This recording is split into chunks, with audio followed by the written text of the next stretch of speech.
मनुष्य का यह स्वभाव है कि जीवन में किसी के चले जाने से या कुछ खो जाने से हम अक्सर उदास हो जाते हैं।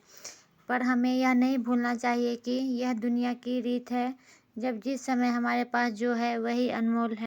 एक दिन आरोही सुबह पार्क में टहलते हुए जा रही थी। तभी उसे एक रोती हुई बच्ची मिली। आरोही ने उससे रोने का कारण पूछा तो लड़की ने बताया कि वह जिस गुड़िया से खेल रही थी वह इसी पार्क में कहीं खो गई है। आरोही ने उस बच्ची को उसकी गुड़िया ढूंढ लाने का आश्वासन दिया, जिससे वह बच्ची चुप हो जाए। आरोही ने गुड़िया की तरफ से एक काल्पनिक पत्र उस बच्ची को लिखी और जब वह बच्ची पार्क में गुड़िया पाने की आशा में आई तो आरोही ने वह पत्र उस बच्ची को पढ़कर सुनाया। कृपया रोना मत, मैं समय समय पर उस गुड़िया के बारे में तुम्हें लिखती रहूंगी, बस तुम रोना मत। आरोही रोज उस खोई हुई गुड़िया की तरफ से काल्पनिक पत्र लिखने लगी और लगभग रोज ही उस बच्ची को पढ़कर सुनाती। आरोही ने इस काल्पनिक लेकिन रोचक वर्णन ने उस बच्ची को रोने नहीं दिया। अब वह खुश रहने लगी।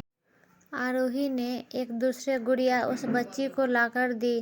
जाहिर है कि वह गुड़िया बदली हुई थी, तो वह आरोही की ओर देखने लगी। आरोही अनजान बनते हुए गुड़िया में चिपकी एक चीट को निकाली और वह गुड़िया लेकर चली गई। आरोही चीट को निकाल कर पढ़ने लगी। उसमें लिखा हुआ था, यह मैं ही हूँ, तुम्हारी वाली गुड़िया जो पार्क में खो गई थी। दुनिया भर की लंबी यात्रा की वजह से मैं थोड़ी बदल गई हूँ। बच्ची को इस गुड़िया पर और आरोही पर विश्वास हो गया। जब वह बच्ची बड़ी हो गई तो एक दिन वह अपनी अलमारी में कुछ ढूंढ रही थी, तो उसका ध्यान उसी गुड़िया पे गया जो आरोही ने उसे दी थी।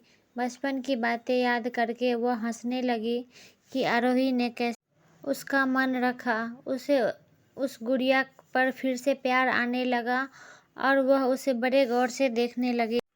तभी उसकी नज़र गुड़िया की फ्रॉक में छुपे एक छोटे से पत्र पे गई। उसने बड़ी व्याकुलता से वह पत्र पढ़ने लगी। पत्र में यह लिखा हुआ था, हर वह चीज़ जिससे तुम प्यार करती हो कभी न कभी तुमसे खो जाएगी और जो तुम्हारे पास होगी वही तुम्हारे लिए सच्चे रूप में बनी होगी।